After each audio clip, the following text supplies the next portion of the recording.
გადაცემას ტურიზმის თემით განვაგრძობთ. მიმდინარე წლის პირველ კვარტალში საქართველოში ტურიზმიდან შემოსავლები 826 მილიონ დოლარამდე გაიზარდა, რაც წინა წლის ანალოგიურ პერიოდთან შედარებით 2,3%-ით მეტია. იმის ფონზე, რომ საანგარიშო პერიოდში ქვეყანაში საერთაშორისო ტურისტული ვიზიტების რეკორდული მაჩვენებელი დაფიქსირდა, ძირითად ბაზრებს შორის ვიზიტორთა რიცხვი ყველაზე მეტად ისრაელიდან, ჩინეთიდან და ინდოეთიდან გაიზარდა. ისრაელი 73%-იანი მაჩვენებლით ლიდერობს. მკვეთრიკლებით კი ყაზახეთი, პოლონეთი და თურქეთი გამოირჩევა. რამდენად ხელსაყრელია სტატისტიკა და როგორია ქვეყნის ტურისტული პოტენციალი ზაფხულის ყველაზე აქტიური სეზონის დაწყებამდე სექტორის მიმოხილვითა და შეფასებით, თემაზე საუბარს HSC Group Hospitality-ის დირექტორთან გიორგი დოლიძესთან განვაგრძობთ. გიორგი, მოგესალმებით, ძალიან დიდი მადლობა სტუმრობისთვის. მოგესალმებით, მადლობა მოწვევისთვის. გიორგი, საუბარი რა თქმა უნდა დავიწყოთ პირველი კვარტალის მონაცემებით. საინტერესოა, როგორია თქვენი შეფასებები, რამდენად საინტერესო და ხელსაყრელია ის სტატისტიკა და მაჩვენებლები, რაც გამოქვეყნდა მაღალმხარჯველუნარიანი ტურისტების თვალსაზრისით და გათვალისწინებით სექტორისთვის. 2025 წლის პირველი კვარტალი საკმაოდ ნორმალურად დავიწყეთ. ესე იგი, რა ვთქვათ, შევაფასოთ დაახლოებით 50%-იანი საშუალო დატვირთულობა გქონდა იანვრიდან მარტის ბოლომდე, ხოლო მარტიდან აპრილზე მოხდა ძალიან დიდი და საინტერესო ნახტომი, რამაც გამოიწვია საშუალოდ 90%-იანი დატვირთულობა აპრილის თვეში და ვფიქრობთ, რომ ესეც დავხურავთ ამ თვეს, რაც შეეხება სამომავლოდ და უშუალოდ იმ მაღალი სეზონის თვეებს. ვისურვებთ და ყველა ერთად ამაზე მუშაობთ, რომ შევინარჩუნოთ დაახლოებით 85-90% დატვირთულობის ნიშნული ალბათ სექტემბრის 15, სექტემბრის ბოლო პერიოდამდე გამომდინარე იქიდან, რომ ეს არის თბილისისთვის ერთ-ერთი ყველაზე მაღალი და გამორჩეული სეზონი. აქვე აღსანიშნავია ერთი საინტერესო ფაქტი, რომ 2024-ში და 2025-შიც რაღაც ტენდენცია შეიცვალა, როდესაც კოვიდამდე და კოვიდის შემდეგაც 2024 წლამდე აპრილი ყოველთვის იყო ხოლმე საშუალო გარდამავალი სეზონი, როდესაც დაბალი სეზონიდან ვინაცვლებდით მაღალ სეზონზე, თქვა დატვირთულობები საშუალოდ მაღალი კლასის ობიექტებს გულისხმობ, ძირითადად ნარჩუნდებოდა 65-70%, ხოლო აი 2024-შიც და 25-შიც აპრილის თვე უკვე პირდაპირ დებს მაღალი პიკური სეზონის მონაცემებს, რაც ჩვენთვის ძალიან სასიხარულოა, გვაძლევს, რომ პირდაპირ საშუალებას რომ ესევე მოვახდინოთ გამოცხადებული ფასების გაზრდა და ყველამ ერთად ვიზრუნოთ იმაზე, რომ სამომავლოდაც, როგორც B2B, ასევე კორპორატიული და ჯგუფური ფასები მაქსიმალურად რა, ესე ვთქვათ, ლოგიკურ ზღვარზე შეგვიძლია, მაგამდე მივიდეთ და მოვახდინოთ იმის ოპტიმიზაცია, რომ უფრო მეტად მომგებიანი გავხადოთ ეს ბიზნესი, როგორც სასტუმროებისთვის, ისევე ტურისტული კომპანიებისთვის. ტენდენციებზე მინდა გკითხოთ, გარდა დედაქალაქისა ქვეყნის მასშტაბით, როგორია მოლოდინები? რაც შეეხება რეგიონებს, რეგიონებისთვის უშუალოდ გააჩნია რეგიონს, თქვათ აი აჭარის მიმართულებით, იწყება მაღალი სეზონი უფრო ივნისის თვიდან, ივნისიდან შედის პიკურ სეზონში და ეს გრძელდება სექტემბრის 15-მდე. აქაც აი დღევანდელი გადმოსახედიდან დღეს რო შევაფასოთ, თქვათ რა ხდება, დაახლოებით არის 60-65%-იანი დატვირთულობის ნიშნული, რომელიც იქნება მზარდი და ჩემი აზრით მიაღწევს 80-85%-ს ასევე ბათუმსა და სხვადასხვა აჭარის რაიონებში, რაც ძალიან კარგი იქნება ასევე ქვეყნისთვის და იმ თითოეული მონაწილესთვის, რომელიც თუნდაც ამ სეზონზე აპირებს ახალი სასტუმროს დამატებას ბათუმის მიმართულებით. კი ბატონო გიორგი, ახალ მიმართულებებზე მინდა გკითხოთ და ვიზიტორებზე, რომლებიც სხვადასხვა არატრადიციული ჩვენი ქვეყნისთვის ქვეყნებიდან გსტუმრობენ. თუ არის ასეთი ტენდენცია, ძირითადად რომელი ქვეყნებიდან არის და რატომ საქართველო, რატომ ირჩევენ ისინი საქართველოს, თქვენ თუ გააქვთ ინფორმაცია ამასთან დაკავშირებით? მოდით ასე ვთქვათ, საქართველოში მონაწილე ყველა რგოლი, ვინც არის სასტუმრო ტურისტული კომპანია, ეს იქნება სახელმწიფო სექტორი თუ სხვადასხვა ის ორგანიზაციები, ძალიან კარგად მუშაობენ იმ კუთხით, რომ საქართველოს პოპულარიზაცია მოახდინონ და მარტივად გახადონ ხელმისაწვდომი ნებისმიერი იმ აქტიური მიმართულებიდან, საიდანაც არის ქვეყანაში ჩამოსვლის დაინტერესება. ხო, ეს არის პირველ რიგში უნდა აღინიშნოს 4 სეზონის ქვეყანა, სადაც ადამიანი შეუძლია ჩამოვიდეს.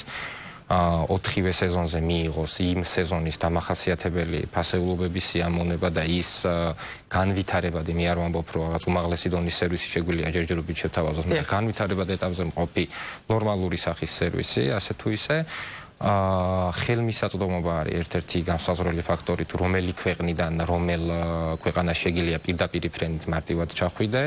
იმ ტურისტული კომპანიებისთვისაც კარგი ტურპაკეტების შედგენა გულისხმობს საფასო პოლიტიკის კუთხით, რომ ეს არ იყოს რაღაც ისეთ ბიუჯეტს აცდენილი, რომ ადამიანმა სხვა კონკურენტ ქვეყანასთან შედარებით ძალიან დიდი დანახარჯი გაიღოს, რომ საქართველოში ჩამოვიდეს, ანუ იყოს დაბალანსებული ფასები. საქართველოს, ვთქვათ, სახელმწიფოს ძალისხმევისა, რაც არაერთ მარკეტინგულ კამპანიაში გამოისახება, ბიზნესის პასუხისმგებლობაც სამიზნე ქვეყნებიდან ტურისტების მოზიდვის საკმაოდ დიდია, რადგან ტურპაკეტების ფასებს რეალურად ბიზნესი ადგენს.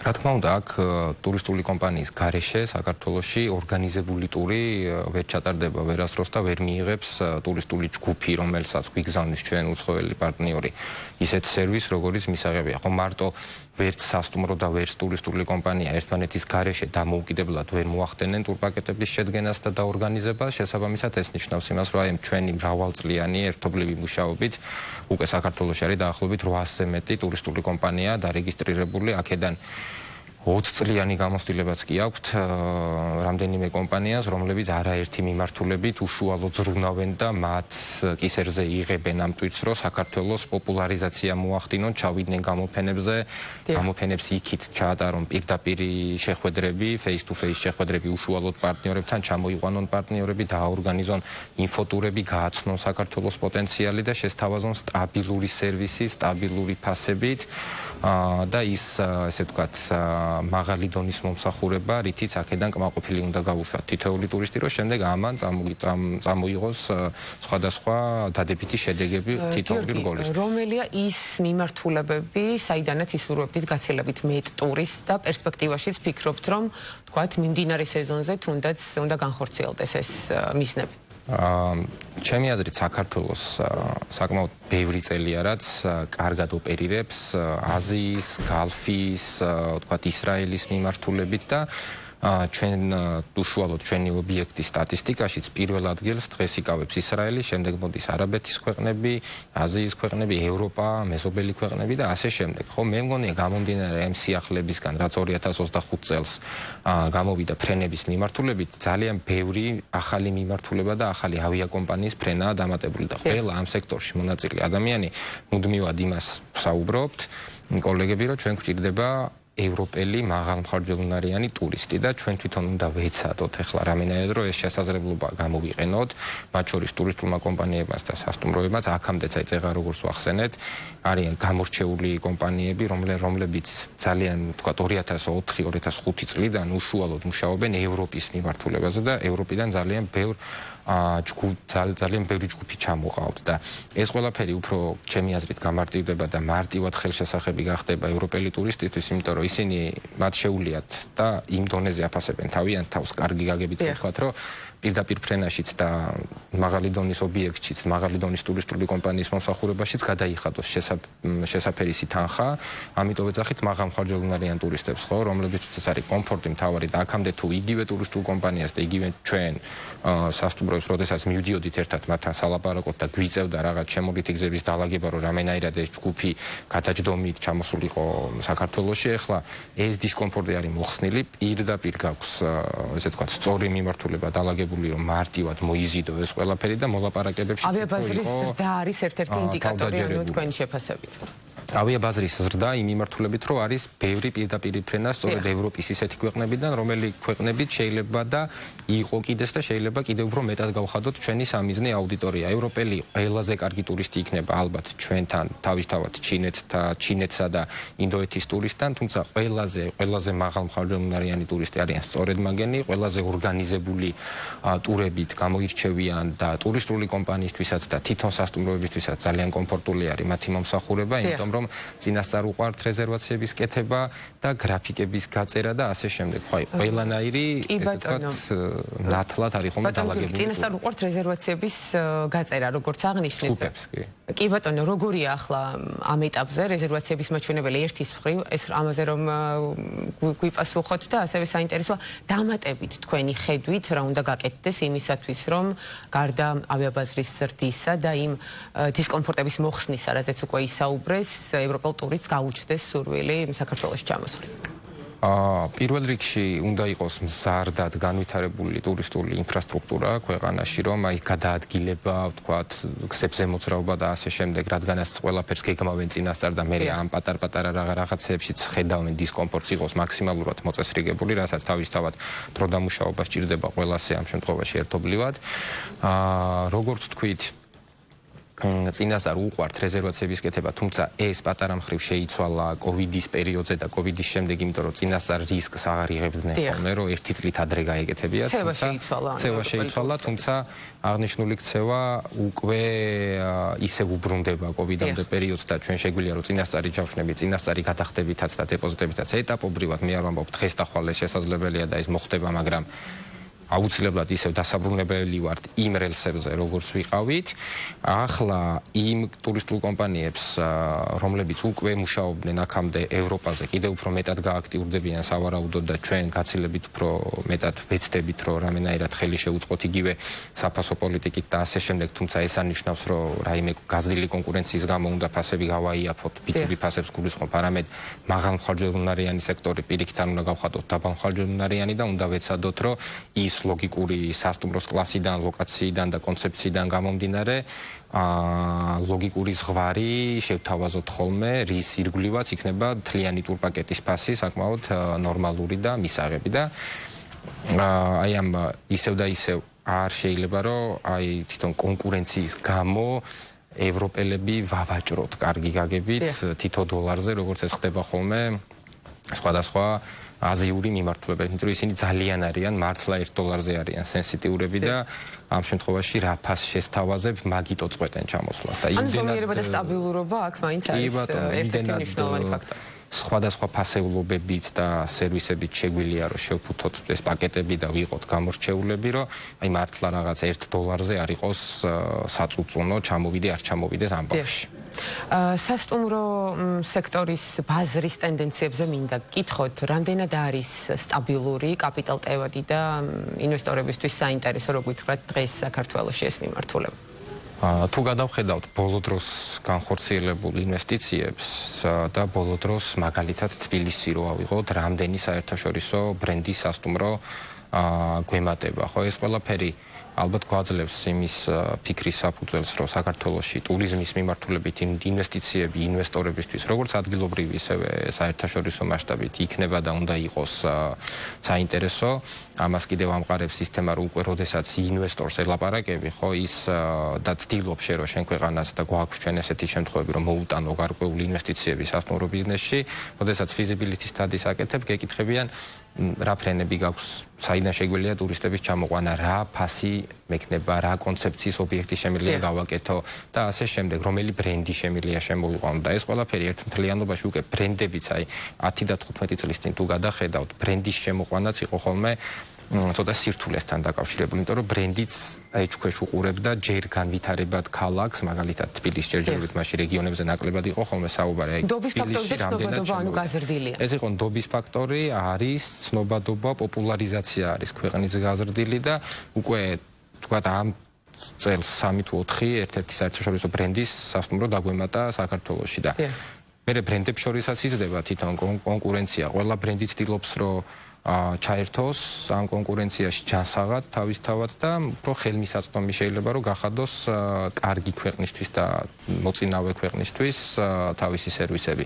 ინვესტორების განმოსახედიდანაც თუ დაინახავს და ხედავს რომ ქვეყანაში ტურისტების ნაკადი მზარდია, ტურისტების დანახარჯები მზარდია, ევროპიდან მიმართულებები დამატებულია, თანამშრომლებიც ესე ვთქვათ მოტივირებულები არიან რომ მათ ჩადებულ სასტუმროებში სადაც ისინი ინვესტიციებს ახორციელებენ, კარგ სერვისს დანერგავენ და კარგი სტანდარტებით მართავენ, ჯამში ეს ყველაფერი ქმნის იმას რომ ინტერესიდან დობა უფრო უმაღლდება. ეხლა არის ხოლმე რაღაც სხვადასხვა კითხვები ქონდა ვთქვათ შარშან ესე ვთქვათ საკონფერენციო და მაის ტურიზმის ჩავარდნები რაც ყველამ ვიცით და არ იყოს ასიამოვნო, თუმცა ამ ეტაპზე ვიმედოვნებ რომ მსგავსი ესე ვთქვათ შავი ლაქები აღარ იქნება ამ სფეროსთვის დამაზიანებელი თვალსაზრისით და სტაბილური ვითარება შეინარჩუნდება. გაგრძელდება 2025-დან. კვალიფიციურ მუშახელზე მინდა გკითხოთ, რეალურად დღეს თითქმის ყველა სექტორი და მომსახურების მიმართულება განსაკუთრებით ჩივის კვალიფიციურ კადრებზე თქვენს ნაწილში როგორ არის ვითარება? კვალიფიციური კადრის პრობლემა ქვეყანაში ზოგადად დგას და არა მხოლოდ სასტუმრო სექტორში, აქ ვცდილობთ, რომ ყველამ ერთად ვიმუშაოთ იმ ტრენინგებზე, თუნდაც მივცეთ მოტივაცია, რატომ უნდა იმუშაოს ადამიანმა სასტუმროში და რატო იქნება ის დაფასებული, დაწყებული მიმტანიდან, ჰაუსკიპერიდან და ასე შემდეგ, ხო, სხვადასხვა რგოლებიდან. ყველამ თუ არ დავაფასეთ და გავუჩინეთ მოტივაცია და საინტერესო არ გავხადეთ მათთვის შესაბამისი ანაზღაურების საფუძველზე თავისთავად, რომელიც ასევე წლიდან წლამდე არის მზარდი. და თუ ახალი სასტუმრო იხსნება, ეს ნიშნავს, რომ ზუსტად აი ამ მის გამო რო არის შეზღუდული რესურსი, შეიძლება ადამიანს შესთავაზოს უკეთესი პირობა და ზრდის ხოლმე გარკვეული კვოტებით თანხებს, როგორც დეპარტამენტის მენეჯერებზე, ისე line staff-ის მიმართულებით.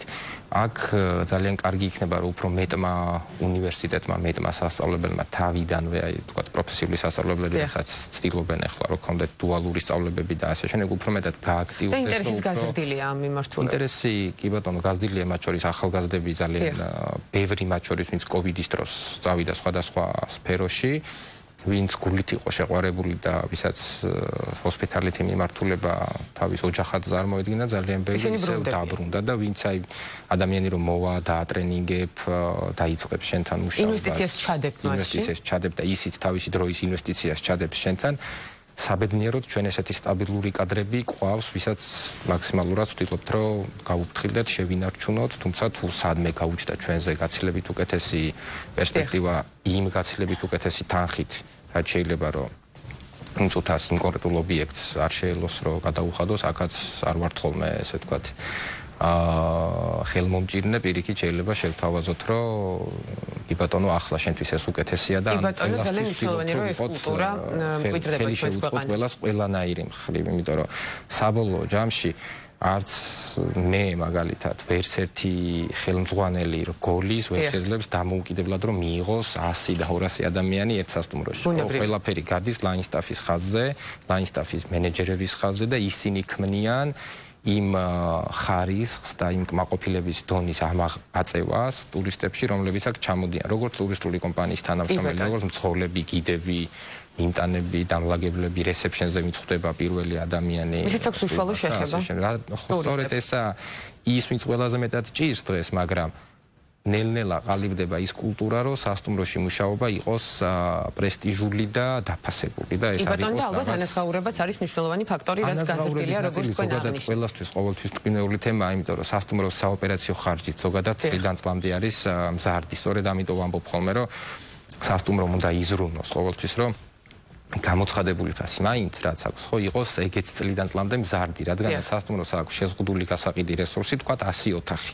ამ 100 ოთახის იქეთ, მესმის ზოგს აქვს საკონფერენციო, ზოგს არა, ზოგს აქვს დიდი რესტორანი, ზოგს არა. ძირითადი ბიუჯეტში, ძირითად შემოსავალს სასტუმროს ბიუჯეტში ხო ქმნის ოთახები და ამ 100 ოთახს ვერ გაზრდი წლიდან წლამდე 100-ს და 120-ს და თქვათ 200-მდე ვერ ახვალ ვერ მოაშენებ, არის შეზღუდული, ეს არა ვაჭრობა, რომ გაზარდო სავაჭრო პროდუქტი, ამიტომ ერთადერთი ის, რომ თანამშრომელის დაფასებული იყოს, კარგად შეინარჩუნო, ყველა ვალდებულება კარგად გადაიხადო, ხარჯები დაფარო და თან მოგებაც დაგჩეს და ეს მოგება ზუსტად იმ ინვესტორისთვის, ხო, იყოს წლიდან წლამდე მზარდი, აუცილებელია გამოცხადებული ფასების შესაბამისი ობიექტებიდან გამომდინარე შესაბამისი ლოგიკური ზრდა. კი ბატონო, ეს არის ღირებულებათა ჯაჭვი, რომელიც უნდა დაიცვას ალბათ ბიზნესმა. და ბოლოს მინდა გკითხოთ კიდევ ერთი სიახლის შესახებ, რამდენად მოახდენს ის გავლენას ჩვენ ქვეყნის ტურიზმის სტატისტიკაზე, საინტერესოა თქვენი შეფასება 16 მაისიდან საქართველოს სავიზო პოლიტიკას ამკაცრებს უსაფრთხოების ზომებიდან გამომდინარე, რამდენიმე ქვეყნის მიმართულებით. იცნობთ ამ ინფორმაციას დარწმუნებულება. კი, სიას გადავხედე. საინტერესოა რამდენად ექნება გავლენა ამ სავიზო მიმოსვლის შეზღუდვას სტატისტიკაზე ტურიზმის. მე რასაც გადავხედე, აქ ისეთი ქვეყნების ჩამონათვალია, რომლებიც ჯერჯერობით არ არის ძალიან აქტიური მიმოსვლით დაკავებული საქართველოსთან.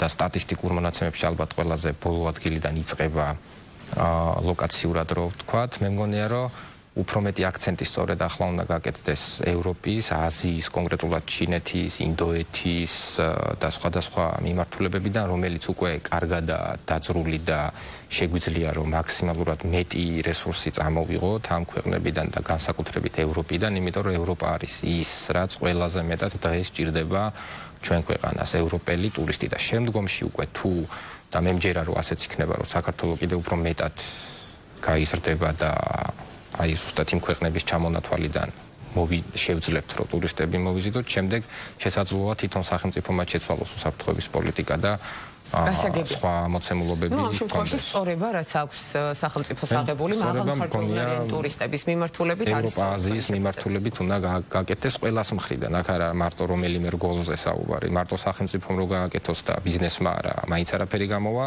ბიზნესმა რო გააკეთოს რამე ერთმნიშვნელოვნად ცალსახად და სახელმწიფომ ამაში მხარი არ დაუჭიროს, მაინც არაფერი არ გამოვა. ამიტომ ერთობლივი მუშაობით მე ვფიქრობ აი ამ კოლაბორაციით და ერთსულოვანი მიზნით რაც შეიძლება რომ იყოს ქვეყნისთვის სასიკეთო, თუ ქვეყნისთვის არის სასიკეთო, ლოგიკურად ყველა იმ ბიზნესში მონაწილე რგოლისთვის იქნება ხელშესახებად სასიკეთო. ამიტომ აი დაუღალავად უნდა ვიშრომოთ ერთი მიზნით, რომ გადავერთოთ ყველა სწორი ფასებით, ლოგიკური ფასებით ევროპიდან ტურისტების რაოდენობის გაზრდაზე, როცა რაღაც საშუალებები გამოგვიჩნდა, ეს უნდა გამოვიყენოთ, ესე მგონი. კი ბატონო, ძალიან დიდი მადლობა სტუმრობისთვის, საინტერესო საუბრისთვის, რა თქმა უნდა გისურვებთ ძალიან წარმატებულ სეზონს და უკვე შედეგების შეჯამებით, რა თქმა უნდა გელოდებით ჩვენთან და გემშვიდობებით. მაყურებელს შევახსენებ, ჩვენი სტუმარი იყო HSC Group Hospitality-ის დირექტორი გიორგი დოლიძე.